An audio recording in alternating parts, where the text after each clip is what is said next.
Hello, everybody. My name is Andrew Rafferty. I chose to talk about checklists for our data collection week 6 assignment.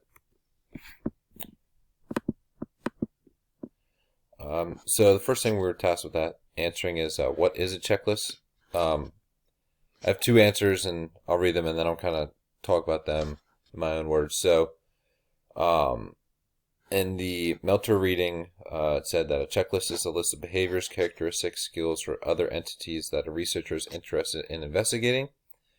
And then I found a source on my own from the Agency of Healthcare Research and Quality website. And they had a really nice breakdown of how a checklist works and why they recommend it. They said a checklist is a form that is used for quickly and easily recording data or identifying actions or requirements. It is usually easy to extract data in a useful manner from a checklist and is particularly effective at registering the occurrence of incidents, events, tasks, or problems. That last sentence is basically the gist of what a checklist is. Basically, you're checking to see if something occurred or not, whether that's the researcher observing or the participants kind of filling out whether they completed something or did something.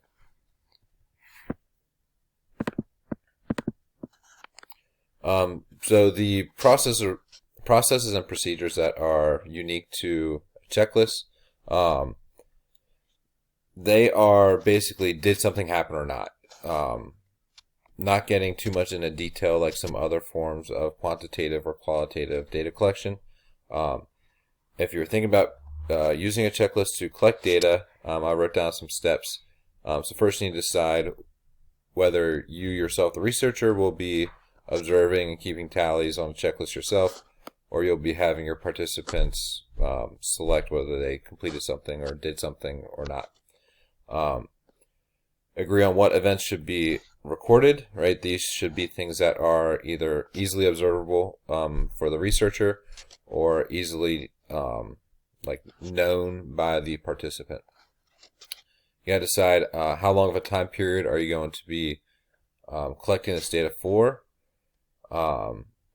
Design the checklist, right? Make sure to keep it manageable. That's something that was mentioned in the Melter text, that you don't want to get too much occurrences or observations there because that data could get a little overwhelming.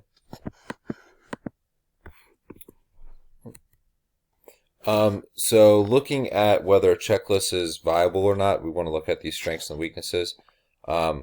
So it's definitely useful if you want to collect data from a large population.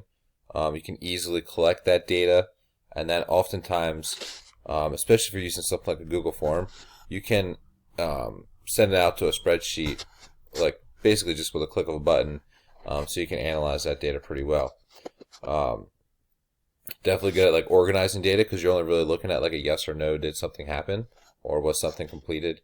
And because of that, it's pretty easy to determine patterns amongst the participants in the research.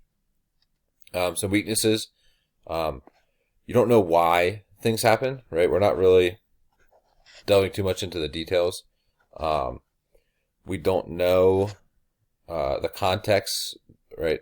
The extent, degree, or amount of what was completed. Right, the researcher observing might know, and hopefully they're taking some detailed notes, but the data itself from the checklist is not giving us those.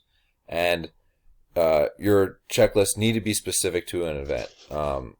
So can't be too broad. Doesn't give you a lot of wiggle room for like variation in results or parts of the study. So concerns, I mean, checklists are pretty straightforward. I'm sure everybody that's watching this has used a checklist. I use one, like a to-do list, kind of every week to see what stuff I have to get done. Checklists are pretty valid. It really depends on whether or not it's appropriate or accurate for your purpose, right? Would it be useful to get more detail or delve further into what you're researching, or do you just want to know whether or not something's happening or not? It is reliable because it's really just a yes or no whether something was true or observed. And there's no specific ethical concerns that I could think of.